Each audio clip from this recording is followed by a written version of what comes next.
Effects of Mfecane. Who are the Shangaan? The Bantu people are composed of approximately 500 ethnic groups throughout the continent. There is some debate about Bantu origins. Some say they are from the Northeast Africa and some say they are from the Central. In Southern Africa, there are three oldest Bantu groups: the Tonga, the Kalanga, and the Nyai. Over thousands of years, these people migrated, intermarried, and mixed. From the three main groups come out several subgroups, including the Sotho, Tswana, Venda, Kalanga, Tsonga, Shona, Lozi, Nguni, etc. These subgroups are further divided into smaller subgroups. Nguni, for example, encompasses Xhosa, Swati, Ndebele, and Zulu. In every nation in the Southern African region, you will find these groups living together in harmony as the Bantu, Vanu, Anu, Vatu, Watu, meaning the people. Over hundreds of years, the Nguni have been assimilated into other groups as a result of wars and conflicts. For example, the followers of Soshangane, who got assimilated into Tsongas. The most recent event that caused many Nguni groups to spread over southern and eastern Africa is the Mfecane or Difakane, the Great Scattering. It resulted in Nguni generals like Soshangane, Mzilikazi, and Zwangendaba migrating from the southeast to the north. The migration of Soshangane caused the creation of a subgroup called Amashangana of the Gaza state.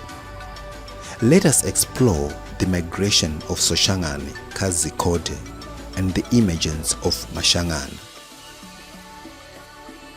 It is important to understand who Soshangane was and the origins of the known Tsonga-speaking people called Mashangana. Soshangane was born of Zikode, of Gasa, of Manugusa, and he was from the Ngumalo or Ndwandwe clan. He was Zwide's blood relative, military commander, and leader of the Gasa regiment. How did Soshangane migrate to Tongaland? There are two versions of his migration. The one says after Shaka defeated Zwide in 1819, Soshangane refused to be incorporated into the Zulu kingdom and fled with his followers. Another one says Soshangane was absorbed into Shaka's army. When he was sent to Tongaland on a military campaign, he refused to come back and was assimilated into the Tonga community. However, the known story is that he migrated from KwaZulu to present-day Mozambique. He traveled with his followers along the eastern foothills of the Lubombo Mountains to the upper Tembe River. Soshangane and his followers later crossed the Tembe River to Delagoa Bay. He fought, defeated, and subjugated the Vatonga communities he found in the area, which some people refer to as Vatsonga. In 1828, he was once again attacked by the Zulus, leading him to move north to Bileni. He further subjugated and incorporated indigenous communities that included Vanzau, Vandau, Vangomane, Vashongonono, Varonga, Vakaranga, and Vatwa. He established his great palace at Bileni.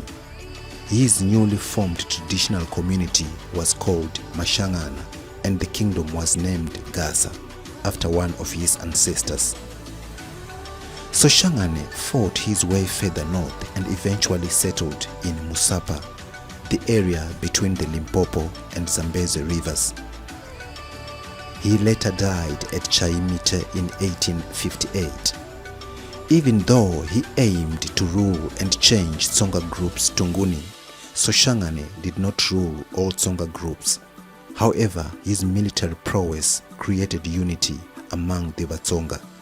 This is why in other areas the politically correct term for the group is Vatsonga, not Mashangana. Soshangane lived and died under a Tsonga territory. According to some oral sources, he is honored for uniting the Vatsonga.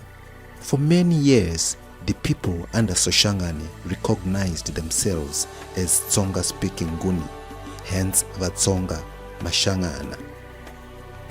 Within Tsonga groups, Shangaan is considered acceptable even though it may not be valid. However, it is often equated with Tsonga. When it comes to identity, not all Tsonga-speaking people are Shanganas, but those with Nguni ancestry because they originated from Nguniland under Soshangane. The term Shangaan is used socially to mean Tsonga. It also specifies which Tsonga group one is from. Oral history says in some cases the term Shangaan is rejected outside the borders of Tsongaland as it has different derogatory meanings. Are the Tsonga and the Tsonga language related to the Nguni? In South Africa, the language is defined as part of a subgroup of the Nguni languages. They say that the Tsonga language is closely related to Zulu, Xhosa, Swati, and Ndebele. However, some Tsonga people argue that they are not related because they speak and live the Tsonga way. They agree with the fact that they are Nguni people who have been assimilated into the Tsonga culture, and these are the ones who speak the Tsonga dialect called Shangaan. So, what is the Shangaan language? Scholarly evidence shows that Shangaan is one of 3 closely related Tsonga dialects. It is believed that these variations exist at least partly because different groups of the same original people inhabited slightly different sections of southern Mozambique, resulting in a few linguistic variations. For historical and cultural reasons, the 3 Tsonga languages, Tsonga, Ronga, and Tswa, are given separate language codes. However, there is a Nguni influence in the Tsonga variety. These groups also share key characteristics with the Shona Kalanga Bantu group further west. The Shangaan people speak Shitsonga, pronounced Shitsonga or Shichangana or Shangaan, using English syntax designated by the language code Tso.